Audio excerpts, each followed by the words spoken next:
Ngayon naman, ang ating lulutuin, ginataang langka. Itong langkang lulutuin, galing lamang sa puno, pinitas ko. Ang unang gagawin natin, yung bunga ng langka, babalatan natin. Yan, nakikita nyo?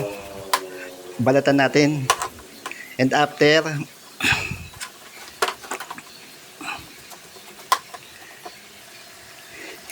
hiwain lang natin to sa gitna.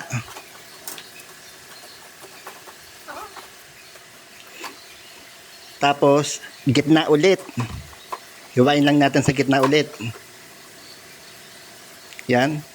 Alisin lang natin yung parting matigas. Tapos, hiwain natin sa gitna ulit hanggang sa lumipis siya. Medyo makapal pa siya.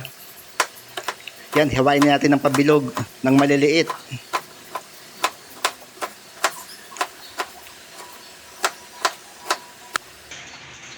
Yan na.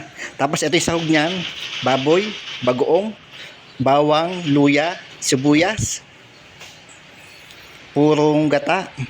Ito yung pangalawang piga na gata. Ang unang gagawin natin, pagpapainit tayo ng kawali dito. Pag medyo mainit na, unahin natin igisa yung bawang. Next natin yung sibuyas. Tapos, yung luya.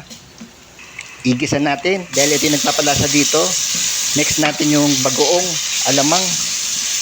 Ang gamit ko dito yung hilaw na bagoong. And after, next natin yung baboy. Igisa natin ng mabuti para mawala yung lansa.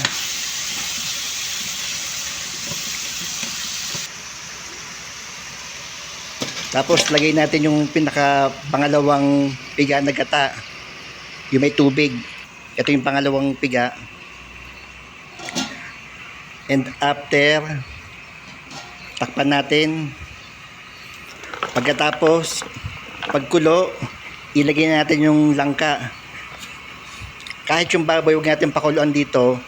Lalambot naman yung baboy dito dahil yung langka lulutuin ng 1 oras. Kasabay nang lalambot yung baboy dito. Ilubog natin na mabuti yung langka dito para magandang kumulo o magandang lumambot. Tapos takpan natin.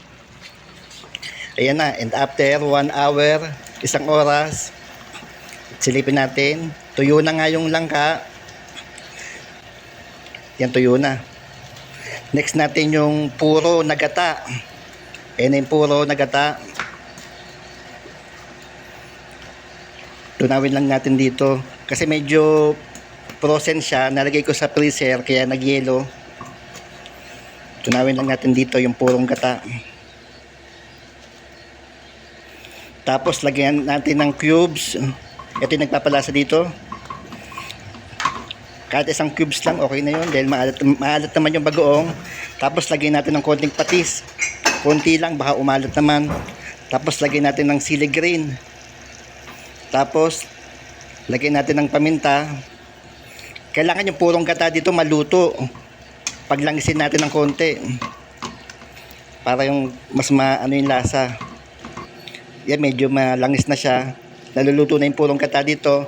Yan na ang ating ginataang langka.